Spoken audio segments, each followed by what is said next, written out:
السلام علیکم۔ @عرفان خان اردو آفیشیل پر آپ کا استقبال کرتا ہوں۔ آج ہم پڑھیں گے اردو کی تیسری کتاب کا سبق نمبر 35، معاش کے بارے میں۔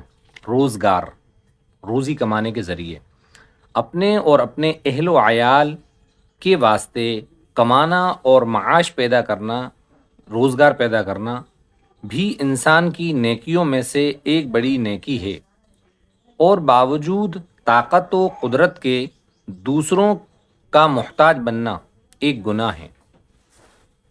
آپ میں کمانے کی طاقت ہے، سب کچھ ہے، اس کے بعد بھی آپ کسی دوسروں کے سامنے ہاتھ پھیلاتے ہو تو یہ ایک گناہ ہے۔ اس لیے ہر شخص پر واجب ہے کہ وہ معاش پیدا کرنے کے لیے پیشہ اختیار کرے۔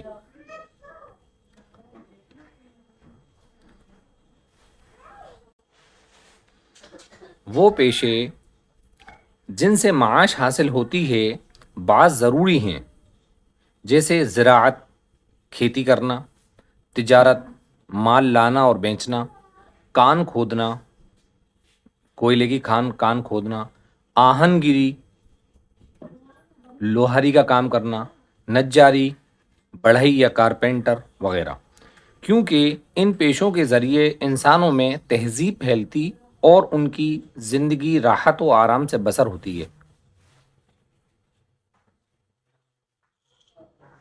بعض پیشے غیر ضروری ہیں، جیسے زرگری، سنار، بازی گری، کھیل کود کا پیشہ، نقالی، نقل اتارنا کہنا یا پھر میمکری کرنا، مسخرہ پن وغیرہ، مسخرہ پن مذاق کرنا یا کامیڈی کرنا وغیرہ، کیونکہ یہ پیشے صرف عیش و نشاط کے لیے ہیں۔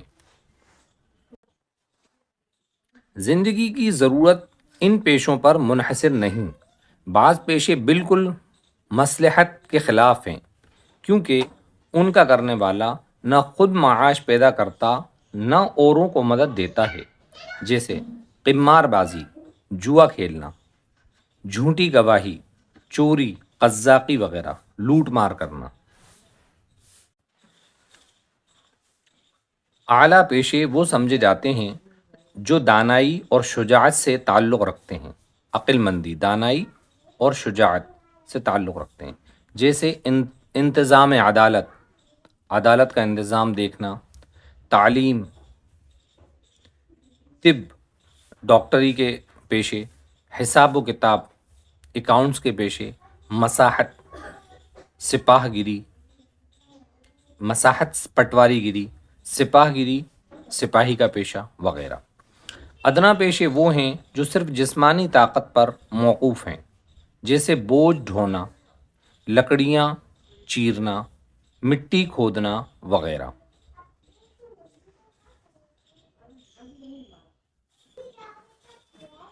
مکروہ پیشے وہ ہیں جن کے کرنے سے طبیعت کو نفرت ہوتی ہے، جیسے خاک روبی وغیرہ، جھاڑو دینے کا پیشہ۔